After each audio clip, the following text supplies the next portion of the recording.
नमस्कार मेरे प्रिय साथियों। मैं फिर प्रैक्टिस सेट सेकंड पार्ट लेकर आया हूँ, है ना। बहुत प्यारा प्यारे आपके कमेंट आए हैं, बहुत प्यार आपने दिया है और आगे भी मिलता रहेगा ऐसा मुझे आशा है ना। तो उसके लिए सभी को थैंक यू, है ना। जिसने भी कमेंट किया है और जो भी आपके प्यारे प्यारे सजेशन मिल रहे हैं मैं उसको पॉजिटिविटी भी में ले रहा हूँ। और जो भी कमियां हैं, आई थिंक थोड़ा सा टेक्निकल इशू हो जाते हैं तो उसके लिए आई एम सॉरी, लेकिन मेरी टीम पूरा ध्यान रखेगी इस चीज़ को, है ना। तो उस चीज़ को माइंड मत करिएगा, क्योंकि आप बेस्ट हैं। आपसे अच्छा कोई हो नहीं सकता सजेशन देने के लिए मुझे, है ना। आप जो सजेशन देंगे और जो कमेंट आपके होंगे मैं उस पर वर्क करूँगा, है ना। तो नेक्स्ट सीरीज लेके आया हूँ और बहुत ही अच्छी, शानदार, जानदार, ज़बरदस्त। जब तक तोड़ेंगे नहीं तब तक छोड़ेंगे नहीं, है ना। तो माझी के तरीके से अपने दृढ़ निश्चय को लग जाइए अपने लक्ष्य की तरफ, और कुछ नहीं, केवल टारगेट। जैसे अर्जुन को अपनी आंख, मछली की आंख दिखी थी और उसके अलावा कुछ नहीं दिखा था। मछली की आंख पर निशाना होना चाहिए। मछली की आंख आपका क्या है? आपकी गवर्नमेंट जॉब है, चाहे वो बीपीएससी हो, डीएसएसबी, टीजीटी, पीजीटी हो या चंडीगढ़ का एग्जाम हो। तो मैं श्योर कहता हूं कि जिस तरह आप अर्जुन की तरह अपना निशाना साध लेंगे और एकलव्य बन जाएंगे, उस दिन दुनिया की कोई ताकत आपको गवर्नमेंट जॉब लेने से रोक नहीं पाएगी, चाहे जितना बड़ा कंपटीशन हो। तो चलिए साथियों, आइए तैयारी करते हैं जी जान लगा के, मन लगा के। शानदार जानदार सीरीज लेकर आया हूं आप सभी के लिए। तो चलिए, पहला क्वेश्चन है, who has said that India too need football fields and not Bhagavad Gita. Bharat में आज भगवत गीता की जरूरत नहीं है, फुटबॉल के मैदान की जरूरत है। ये किसने कहा है? बहुत इंपॉर्टेंट है, ध्यान से पढ़िएगा, समझिएगा, नोट करिएगा। इनमें से कोई ना कोई एक क्वेश्चन जरूर मिलेगा, ये मैं श्योर कहता हूं। एक क्वेश्चन कुछ ना कुछ मिलेगा आपको, और एक भी हो जाना तो मेरी मेहनत सफल हो जाएगी। तो चलिए इसके ऑप्शन देखते हैं कि रविन्द्रनाथ टैगोर ने बोला है, महात्मा गांधी ने कहा है, स्वामी विवेकानंद ने कहा है, या जवाहरलाल नेहरू ने कहा है। तो आई थिंक, है ना। तो मेरे साथियों, तो ये सबसे पहले किसने कहा है? स्वामी विवेकानंद जी ने बोला है ना। स्वामी विवेकानंद ने बोला है। ठीक है, इसका ऑप्शन क्या रहेगा? स्वामी विवेकानंद। ठीक है, याद रखना। चलिए नेक्स्ट क्वेश्चन, बहुत प्यारा क्वेश्चन है और अच्छे क्वेश्चन है, ठीक, लगाते चलिएगा। Appropriate exercise to develop abdominal muscles, यानी पेट की एक्सरसाइज को, कौन सी एक्सरसाइज है जो डेवलप करती है? ठीक, van and rich exercise, chin up, the bar, situps, या कैलेस्थेनिक एक्सरसाइज। ठीक, तो इसके लिए जो पेट की मांसपेशी हैं उसके लिए आपका कौन सा करेगी? तो उसके लिए करेगी आपकी बैंड एंड रिच एक्सरसाइज। ठीक है, इसकी जो एक्सरसाइज है बैंड एंड रिच नहीं करेगी, है ना। घुटने मोड़कर जो सिटअप्स लगाएंगे। जल्दबाजी में क्वेश्चन को समझिए, आंसर को, ऑप्शन को, सबको समझिए, है ना। तो कौन सा है इसका? घुटने मोड़कर जो एक्सरसाइज की जाती है, ठीक है, इस तरीके से, वैन नी सिटअप्स जिसको हम बोलते हैं, इस तरीके से। ठीक, क्या होगा? करेक्टर, ये जो है एथलीट, इस तरह से ये क्या करेगा? एक्सरसाइज करेगा, घुटने मोड़ के इस तरह से। अभी तो है नहीं, नहीं मैं डेमो दिखा देता, है ना। तो चलिए नेक्स्ट, इसका जो आंसर रहेगा वो क्या रहेगा आपका? वैन नी सिटअप्स। ठीक, क्या रहेगा? वेंट नी सिटअप्स। ठीक है, उसमें ऑप्शन में रह गया हो तो ये थोड़ा सा देख लेना, ऐसी कोई वो नहीं है। ठीक, तो नेक्स्ट है आपका, name the type of muscle which contract when the body is in the motion. ठीक है, आपको ये बताना है कि मांसपेशियां के उस प्रकार को बताएं जो शरीर की गति को करते समय सिकुड़ती हैं, है ना। एंटागोनिस्ट क्या होती हैं, कॉन्ट्रैक्ट, सॉरी अगोनिस्ट जो होती हैं वो क्या करती हैं, कॉन्ट्रैक्ट होती हैं। ठीक, क्या होती हैं, कॉन्ट्रैक्ट होती हैं, और एगोनिस्ट जो होती हैं वो क्या करती हैं, रिलैक्स करती हैं। ठीक, ये बात क्लियर हुई। अब आपको इसमें से जो ऑप्शन है वो बताने हैं कि कौन सी मसल जो है वो रिलैक्स करती है, न्यूट्रलाइज क्या करती है ना। ये भी इनके इम्पोर्टेंट, ये तीनों अलग अलग इम्पोर्टेंट काम हैं इसके। ठीक है, जब न्यूट्रलाइज क्या करती है, जब आवश्यकता होती है उसको गति करती है, जब नहीं आवश्यकता तो नहीं करती है। तो न्यूट्रलाइज करने का काम आप इससे मतलब समझ रहे होंगे ऑप्शन से, न्यूट्रलाइज है ना, न्यूट्रल करना। स्टेबलाइज का मतलब होता है, क्या होता है कि एक जॉइंट को स्टेबल करना, है ना, एक जॉइंट को स्टेबल करना और दूसरे को क्या करना, जो उसकी ज़रूरत हो, है ना। एक को क्या कर रही है, स्टेबल कर रही है, और दूसरे को जो डिजायरेबल मूवमेंट की ज़रूरत होती है वो उसको क्या करती है, देती है, या मसल्स को क्या करती है, डिजायरेबल जो मूवमेंट की ज़रूरत होती है वो उसको देती है। ठीक, इस तरीके से याद रखना है इसको। तो इसमें क्या है कि जब बॉडी मोशन में होती है तो मोशन का मतलब हो गया आपका कौन सा, अगोनिस्ट। तो ऑप्शन इसका कौन सा हो गया, अगोनिस्ट हो गया। ठीक, ऑप्शन कौन सा हो गया इसका,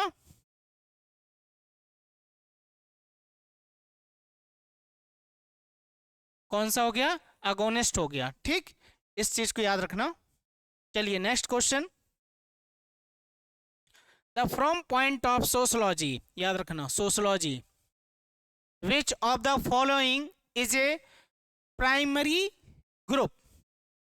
ठीक, प्राइमरी ग्रुप कौन सा है, ठीक, प्राइमरी ग्रुप याद रखना।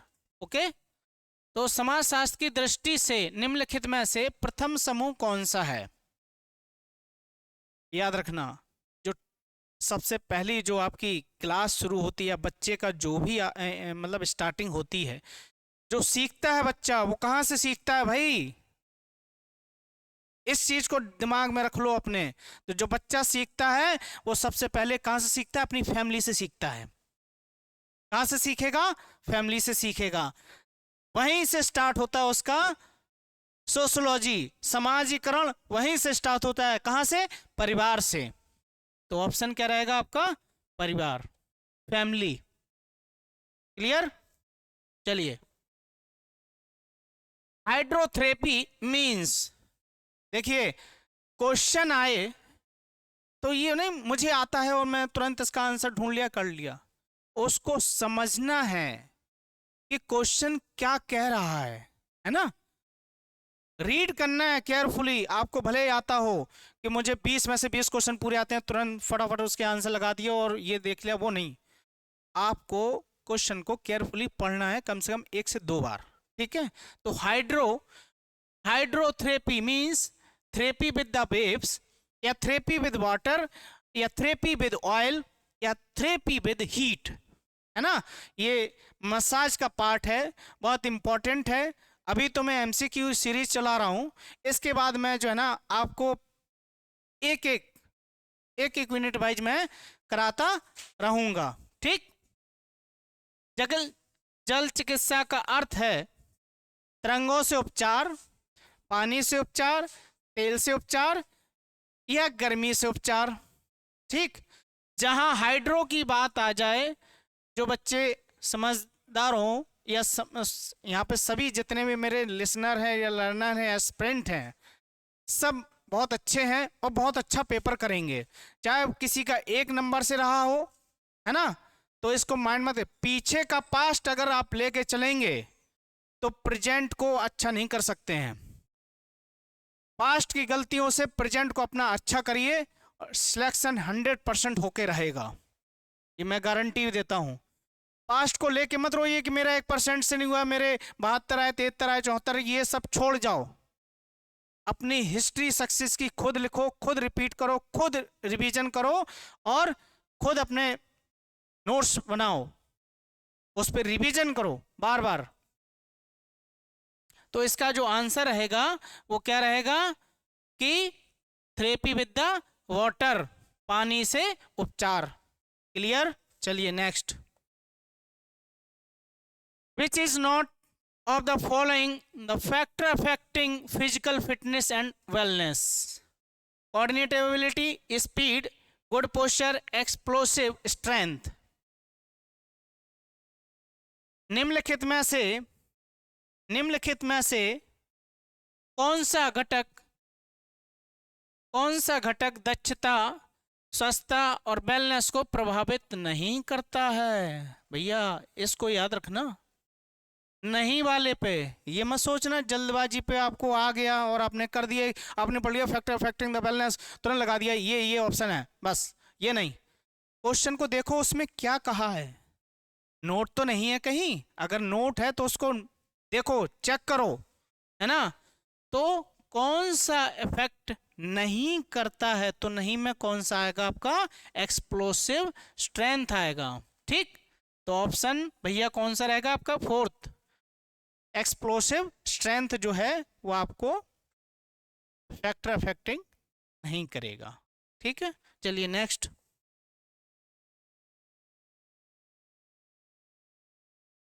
International table tennis association was form in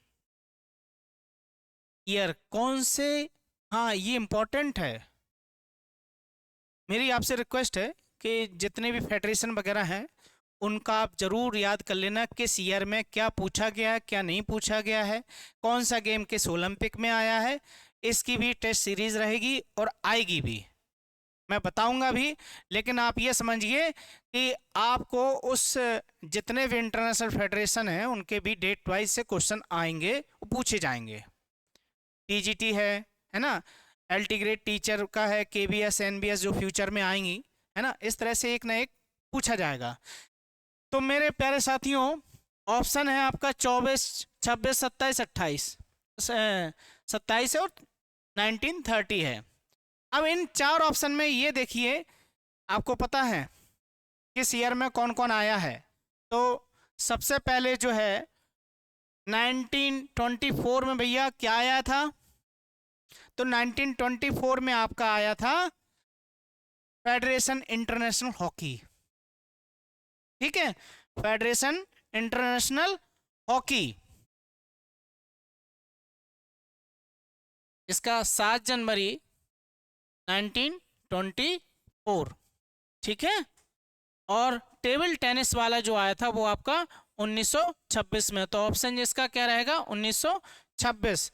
1927 में IOA, इंडियन ओलंपिक एसोसिएशन, क्या था? Indian Olympic association. ठीक है, इस चीज को याद रखना, इंडियन ओलंपिक एसोसिएशन। ठीक, और 1930 में क्या हुआ था? अगर आपकी मेमोरी शार्प है तो थोड़ा सा रिकॉल करिए। फर्स्ट कॉमनवेल्थ इन हैमिल्टन कनाडा। ठीक, तो फर्स्ट CWG मेरे से समझ लेना, कॉमनवेल्थ गेम्स, है ना, कहां पर हुए थे? हैमिल्टन। ठीक, कहां पर था? कनाडा। ठीक, कहां पर हुए थे? तो ये इस तरह से आप चार ऑप्शन में से जो है ना, रिवीजन जब आपका अच्छा हो जाएगा, है ना, और मैं बता रहा हूं कि ऑप्शन को कैसे एलिमिनेट करना है और डेटें कैसे उसको ध्यान रखना है। ठीक है, तो ये 7 जनवरी 1924 में क्या बना था मेरे प्यारे साथियों? Federation international D hockey, D जो है फ्रेंच वर्ड है, इसमें जोड़ा जाता है, जब लिखा जाएगा तो इस तरह से आपको मिलेगा, लेकिन आप जो है इसको समझिए FIH, ठीक। और 1926 में ITTF क्या हो गया, इंटरनेशनल टेबल टेनिस फेडरेशन, ठीक। यहाँ पर ये जो है एसोसिएशन नहीं होगा, यहाँ पर क्या होगा, फेडरेशन आएगा, ठीक है। ये फेडरेशन रहेगा, थोड़ी सी मिस्टेक है, टाइपिंग एरर हो जाती है कभी कभी, है ना, उसको माइंड मत करिएगा। चलिए 1927 में क्या हुआ था, इंडियन ओलंपिक एसोसिएशन बना था, ठीक। और 1930 में क्या हुआ था, फर्स्ट कॉमनवेल्थ हैमिल्टन, ठीक है। चलिए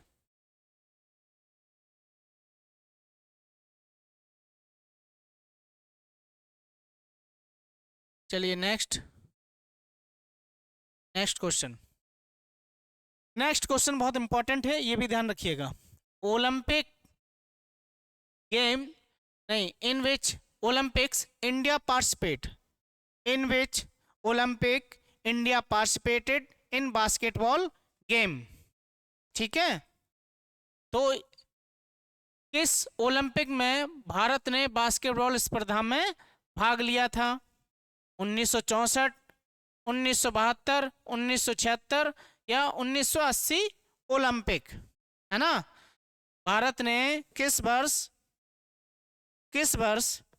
जो है, हाँ, तो इस चीज को समझिए कि भारत ने, और ये चारों ओलंपिक बहुत इंपॉर्टेंट है अगर इनको आप समझने की कोशिश करेंगे, ठीक है। फर्स्ट टाइम एशिया में हुआ था, पहली बार, फर्स्ट टाइम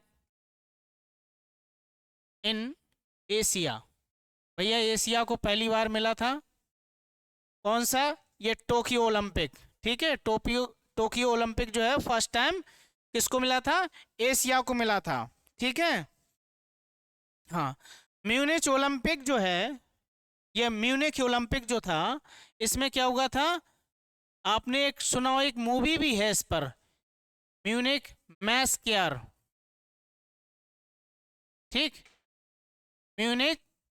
म्यूनिक मैस्केयर करके एक इस पर मूवी भी बनी हुई है, ठीक है, याद रखना, मैस्केयर करके मूवी भी बनी हुई है। इसमें क्या हुआ था, जो 11 एथलीट थे, जिसमें कि एक कोच भी था, किसका, इजराइल का, फिलिस्तीनी जो आतंकवादी थे, उन्होंने क्या किया था, उन इजराइल के जो 11 एथलीट थे उनको क्या कर दिया था, मार दिया था। इसीलिए इसको ब्लैक सितंबर भी कहते हैं, ब्लैक सितंबर भी कहते हैं, और म्यूनिक मैस्केयर भी कहते हैं, याद रखना, ठीक। और जो है 19 मॉन्ट्रियल ओलंपिक 1976, जैसे UPTGT में पूछा गया था कि एस्ट्रोटर्फ कब आया था, है ना। तो एस्ट्रोटर्फ जो है आपका कौन से ओलंपिक में आया था, तो ये आया था आपका मॉन्ट्रियल, कहां पर है भैया, कनाडा में, ठीक। इसमें क्या आया था, एस्ट्रोटर्फ, ठीक। और मैस्को ओलंपिक में भारत की बास्केटबॉल टीम ने क्या किया था, फर्स्ट टाइम पार्टिसिपेट किया था, तो इसका ऑप्शन जो रहेगा 1980। भैया मैंने ये तीनों एक्सप्लेन कर दिए हैं, आपको बता दिया है ना, कि क्वेश्चन कितने तरीके से बन सकता है। मेरा एक्सप्लेन करने का यही मतलब है और मेरा यही तरीका है कि उन चारों ऑप्शन को समझिए, अपने दिमाग में बैठिए। जरूरी नहीं है कि एग्जामिनर आप किससे सोचे, आपके जैसा नहीं सोचता है एग्जामिनर, आपसे 10 कदम आगे चल के उसके बारे में सोचता है कि इसको किस तरह से बनाया जाए, क्वेश्चन को थोड़ा सा टेक्निकली, है ना। तो इस तरह को याद रखना कि ये जो चीज़ें मैंने आपको बताई हैं कि फर्स्ट टाइम 1964 एशिया में आया था, फिर जो है Montreal Olympic, sorry Munich Olympic जो था वो क्या था, एक म्यूनिच मैस्केयर हुआ था, वो ब्लैक सितंबर भी कहते हैं, है ना। इस तरीके को याद रखना। और इंडिया ने जो पार्टिसिपेंट किया था वो 1980 मॉस्को ओलंपिक में किया था। चलिए next, what is the time duration of man kabaddi? अभी जो प्रो कबड्डी लीग का सेशन चल रहा है ना, सीजन कौन सा चल रहा है? 10वां, ठीक है, याद रखना कौन सा चल रहा है, 10वां चल रहा है। करंट क्वेश्चन भी पूछ सकता है कि अब तक कितने प्रो कबड्डी लीग के सीजन हो चुके हैं। तो 10वां कौन सा चल रहा है इस समय? 10वां प्रो कबड्डी लीग का चल रहा है, ठीक है। चलिए नेक्स्ट है, हाँ सॉरी, इसी में मैं क्या बता रहा था, इसका टाइम ड्यूरेशन बोलना है। तो टाइम ड्यूरेशन 20 मिनट है, 15-15 है, या 25-25 है, या 30-30 है, ठीक है। समझने की कोशिश करना है इस क्वेश्चन को, है ना। ये इसमें जो है कबड्डी जो है, कबड्डी, क्योंकि ये चारों ऑप्शन बहुत नियरेस्ट हैं। पुरुषों की कबड्डी खेलने की सीमा क्या है? तो कबड्डी खेलने की जो सीमा है वो क्या है आपकी? 20-20 है। क्या है? 20-20 की, ठीक है, याद रखना है इसका ऑप्शन जो है 20-20 है, ठीक। चलिए नेक्स्ट है,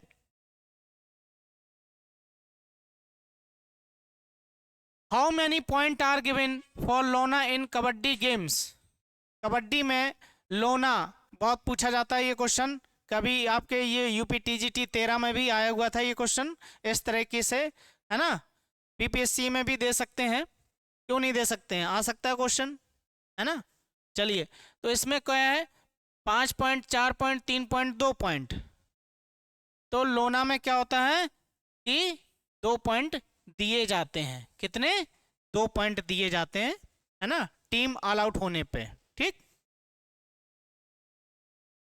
3 point goal area in basketball important है ना। ये क्वेश्चन बहुत से एग्जामों में आया हुआ है, जैसे आपका आरपीएससी है ना, राजस्थान का पीटीआई का 3rd ग्रेड हुआ था, उसमें एस टेट में भी ये क्वेश्चन आए हुए हैं। इस तरह से ये रिपीट हुआ है किसी ना किसी ईयर में ये क्वेश्चन, ठीक। तो 5.75 है, 6 मीटर है, या 5.25 है, या 6.50 है। थोड़ा सा इसमें करेक्शन करने की जरूरत है, ठीक। ये होगा आपका 6.75, ये ऑप्शन थोड़ा उसमें, ठीक। हाँ सॉरी सॉरी, इसमें जो है ना, यहाँ पर जो है ऑप्शन जो है 6.75 है, ये है 6.75। टाइपिंग एरर है, समझ लीजिए थोड़ा सा। इसमें जो है वो कितना है? 6.75 मीटर, ये टाइपिंग एरर है। तो बास्केटबॉल में 3 अंक मौजूदा गोल एरिया, 5.75, 6.75, 6.25 या 5.50 इंपॉर्टेंट है, याद रखना।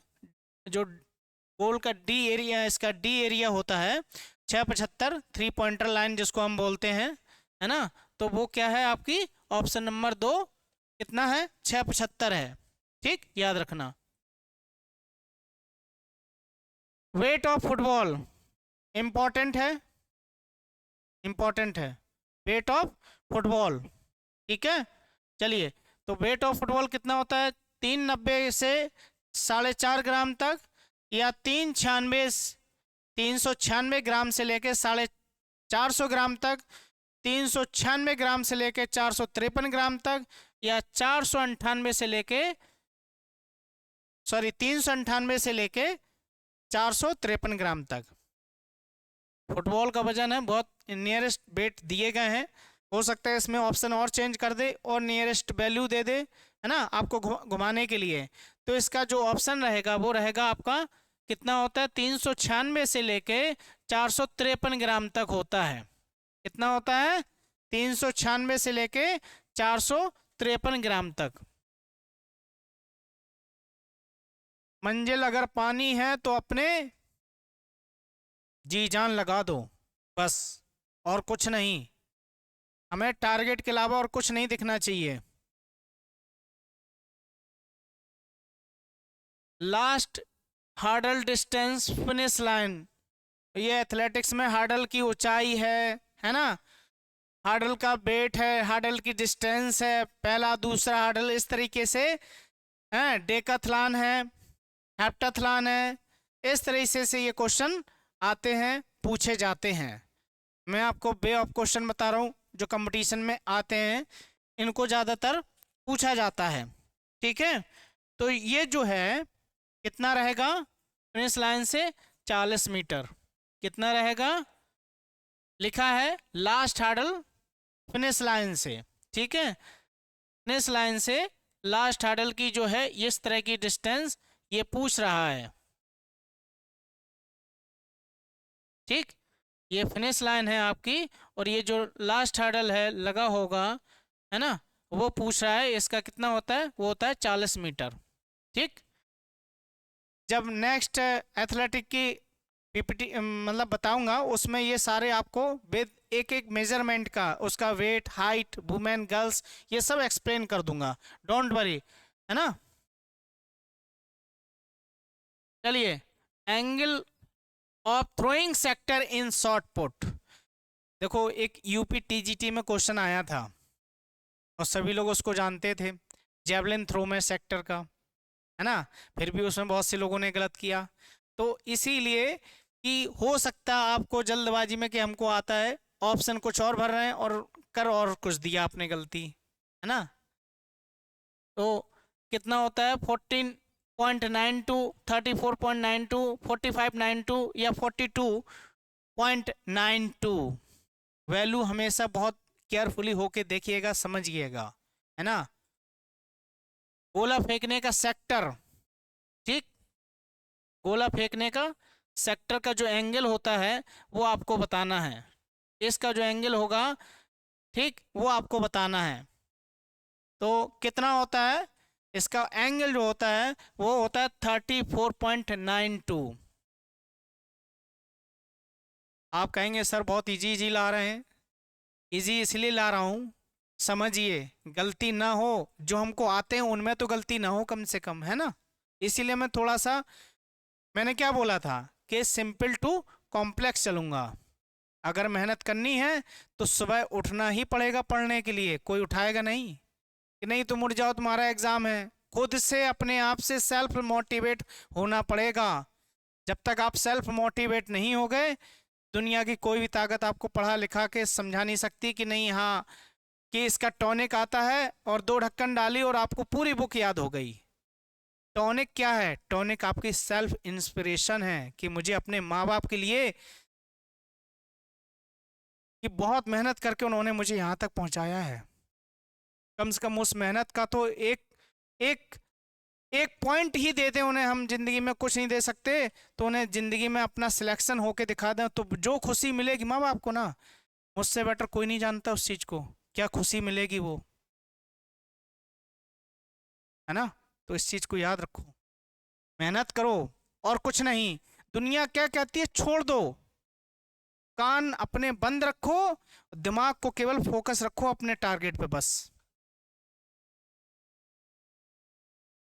In volleyball, for overhead pass, had to use finger of one hand and are used, fingers of both the hand are used. याद रखिए, समझिए इसको, palm of both the hand are used।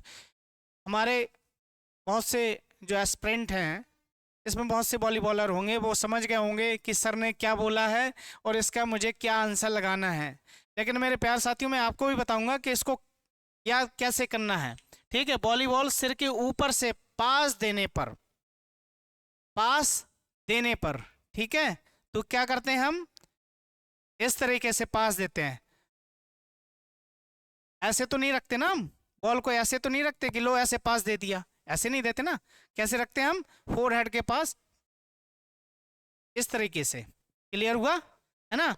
तो कहाँ रखेंगे हम, 2 उंगलियों की, कहाँ पर क्या करेंगे इसको हम, फिंगर, याद रखना, ठीक, दोनों हाथ की उंगलियों का प्रयोग, क्या ऑप्शन इसका? दोनों हाथ की उंगलियों का प्रयोग। ठीक है, ये इसका क्या है? आंसर है। चलिए, push pass in hockey is given when को प्लेयर स्टैंडिंग। हमारा रूममेट रहा है हिमांशु सक्सेना, बहुत अच्छा हॉकी प्लेयर है, हमारे बहुत अच्छे मित्र रहे हैं, लखनऊ कृष्ण कॉलेज के बैच के, बहुत अच्छे हैं और इस समय बहुत अच्छी अच्छी पोस्टों पे भी हैं। कोई असिस्टेंट प्रोफेसर है, कोई टीचर है ना, कोई केबीएस में, कोई किसी ना किसी में पोस्ट में है। मोस्टली सक्सेस बैच 2012 का है ना। तो जैसे सनी कश्यप है, वो भी बास्केटबॉल अच्छा है। शशिकांत है हमारे प्रिय साथी, ये हमारे बहुत अजीज साथी रहे हैं, है ना। और शशिकांत झा तो बहुत अच्छा फुटबॉलर है, इस समय केबी में है वो। तो इसके ऑप्शन है at short distance, at long distance, when opponent is standing between you and your co players, when pass is to be given with speed. भैया स्पीड के साथ में तो हम पुश पास नहीं देते हैं, पहले तो यही समझ लो टर्मोलॉजी, है ना।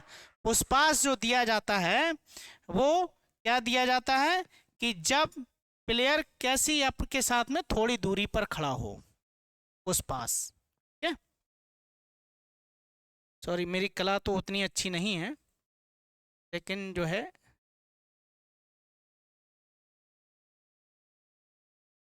पुश पास, ठीक है। पुश पास ये बॉल है, ये आपके अपोनेंट होते हैं, इस तरह से खड़ा होता है आपका थोड़ी दूरी पे, साथी को उसको क्या करना होता है? बॉल देनी होती है ना। हिट नहीं कर सकते आप, ठीक, कैरी हल्का सा। तो ये कौन सा ऑप्शन हो गया आपका? A short distance. क्लियर हुआ? थोड़ी दूरी पर। चलिए next, let word in used. भैया टर्मोलॉजी इंपॉर्टेंट है, कौन सी टर्मोलॉजी किस गेम के लिए यूज है ये आप पढ़ लीजिएगा, क्वेश्चन देखने को मिलेगा। वॉलीबॉल, टेबल टेनिस, कॉर्फबॉल या सॉफ्टबॉल। लेट शब्द का यूज वॉलीबॉल में होता है, टेबल टेनिस में होता है, कॉर्फबॉल में होता है या सॉफ्टबॉल में होता है। तो किस में होता है लेट का? टेबल टेनिस में होता है। इंपॉर्टेंट है, इससे रिलेटेड थोड़ा सा क्या है, जैसे लेट के बारे में पूछ लिया, एनबीएस में ये क्वेश्चन आया हुआ है आपके 2019 वाले पेपर में, आप चेक कर लेना। मैं ये भी बता रहा हूँ, ये क्वेश्चन जो है इसकी जो डेफिनेशन है उसके बारे में पूछा गया था एनबीएस 2019, देखने को मिलेगा। चलिए next, the welcome the Olympic games were delivered फिर विद सोलो ऑब्जेक्टिव, है ना। क्या उसके ऑब्जेक्टिव हैं ओलंपिक के? ये पढ़ लेना क्योंकि इंपॉर्टेंट है, एक ना एक क्वेश्चन इससे आएगा जरूर ओलंपिक से। ठीक, ओलंपिक खेलों का एकमात्र उद्देश्य क्या है? जनता के बीच खेल कूद को बढ़ाना, राष्ट्र के बीच में सौहार्द, समझ और भाईचारे को बढ़ाना, या प्राचीन खेलों को नया रूप देने के लिए, बच्चों एवं युवाओं को अधिक कुशल बनाने के लिए।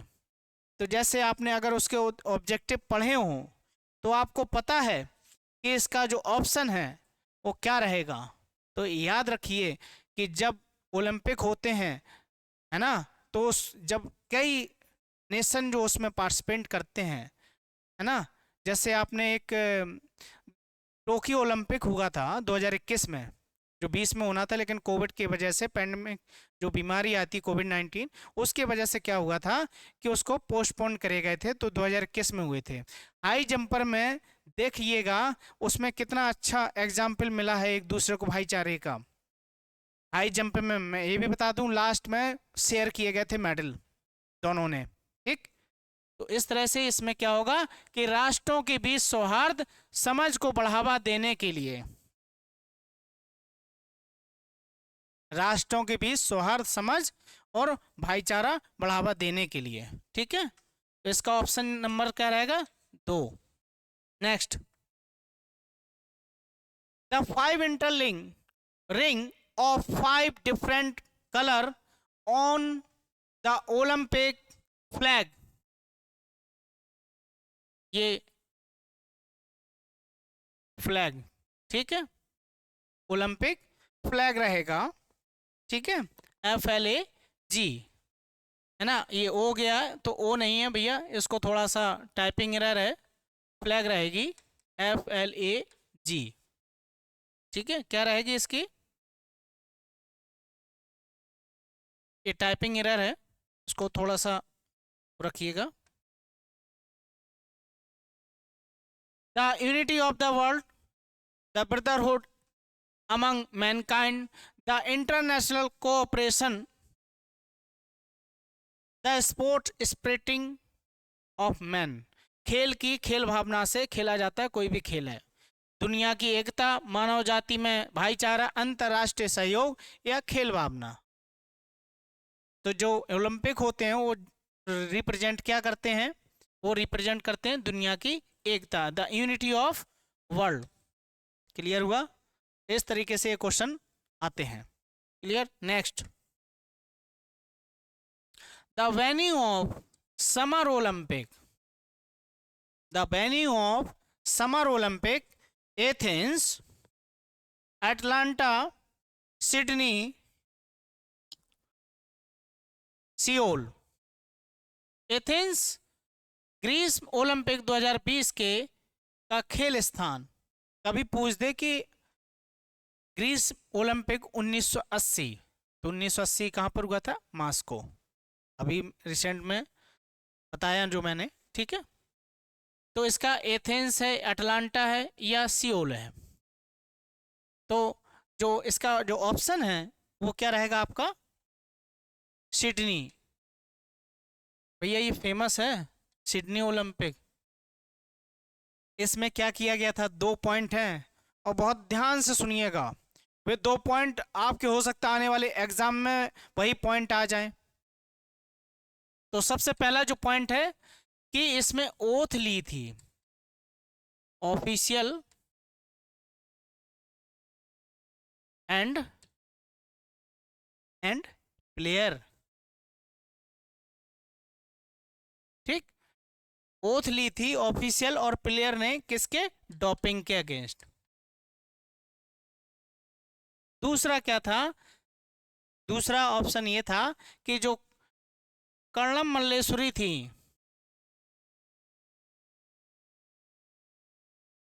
मल्लेश्वरी जी थी, उन्होंने क्या किया था? वेट लिफ्टिंग में पहली बार वेट लिफ्टिंग में क्या किया था? Bronze medal.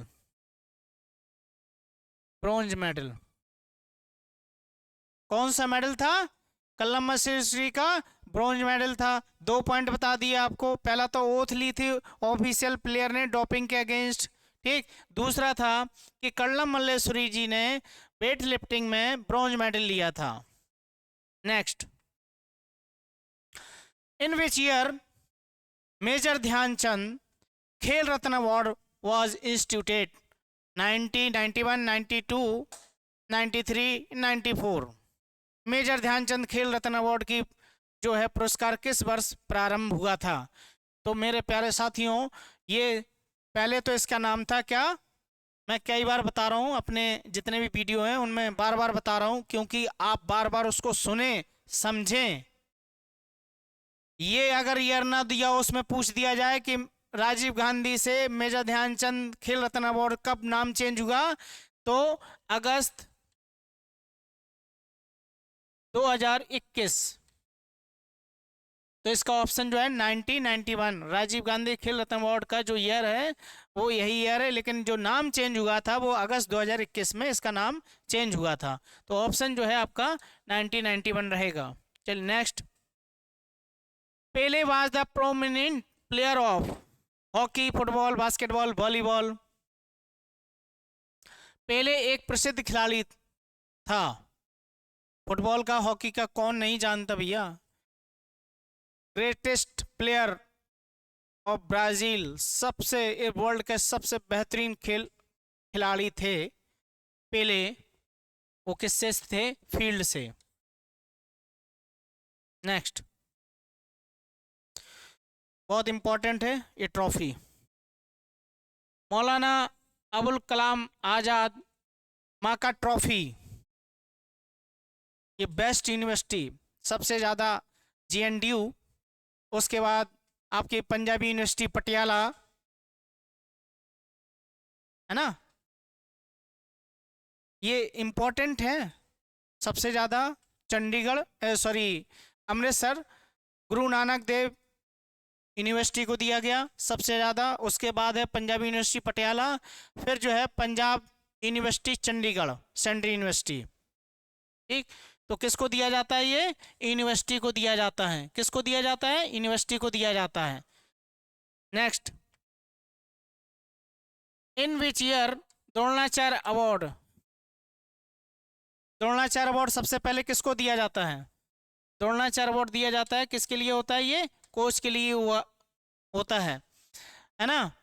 जैसे क्वेश्चन पूछ दिया जाए, वहां पर ये ईयर ना दिया हो, कोच दिया हो, प्लेयर दिया हो, है ना, यूनिवर्सिटी दिया हो, तो वहां पर आप क्या लगाएंगे? कोच। ये TGT, इस तरह के से जो क्वेश्चन बनते हैं वो TGT 2011 का 2016 के पेपर में ये पूछा गया है, UP TGT में। ठीक है, तो ये किस ईयर दिया गया था, इस चीज को आपको इन सब के याद रखने हैं, कौन सी चीज कौन सी ईयर में दी गई है, ये इंपॉर्टेंट है बहुत ज़्यादा। ठीक, तो इस तरह को इनसे एक क्वेश्चन बनता है और ये क्वेश्चन बहुत इंपॉर्टेंट होते हैं, याद रखना। ये आपको बताने हैं क्वेश्चन, है ना। बता रहा था आपको कि किस ईयर में ये दिया जाता है, तो 1985 क्या रहेगा इसका आंसर? 1985। चलिए, इस सेशन का बहुत अच्छा last question, who is the first recipient of Arjun award in wrestling? कभी कबड्डी में पूछ दे, कभी कुश्ती में पूछ देगा, एथलेटिक्स में पूछ देगा, है ना।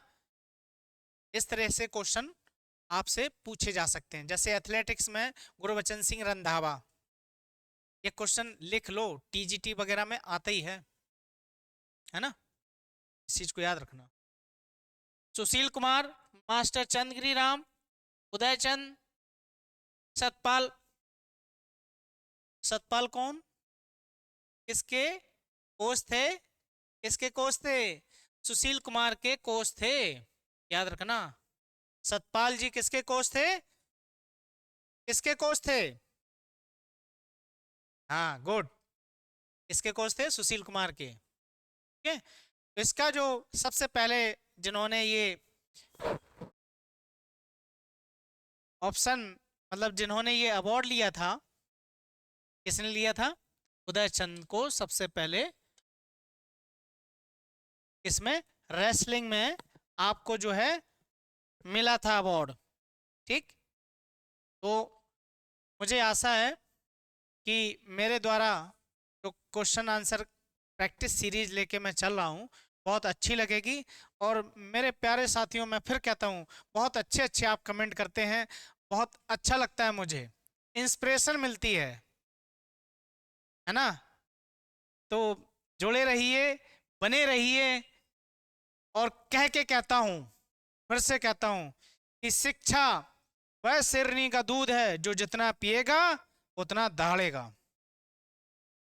तो भैया बस इतने ही रिक्वेस्ट है मेरे साथियों कि जितने भी हमारे ग्रुप हैं, मेरे चाहने वाले जितने हैं, जितने मुझे पसंद कर रहे हैं, मैं उन सभी से यही रिक्वेस्ट करूंगा कि इस सेशन को शेयर और लाइक जरूर किया कीजिए, क्योंकि मेरा फोकस जो है केवल पढ़ाने पर रहता है, और बाकी मैं ना तो कमेंट देखता हूँ ना कुछ देखता हूँ, है ना। लेकिन उसका मैं रिप्लाई जरूर देता हूँ, और अच्छा आपको कंटेंट प्रोवाइड कराने की गारंटी मेरी है। तो इसी से के साथ मैं अपनी जो प्रैक्टिस सेट है अलविदा कहता हूँ। जय हिंद मेरे प्यारे साथियों, मिलते हैं फिर नेक्स्ट वीडियो में बहुत अच्छी सीरीज के साथ। जय हिंद।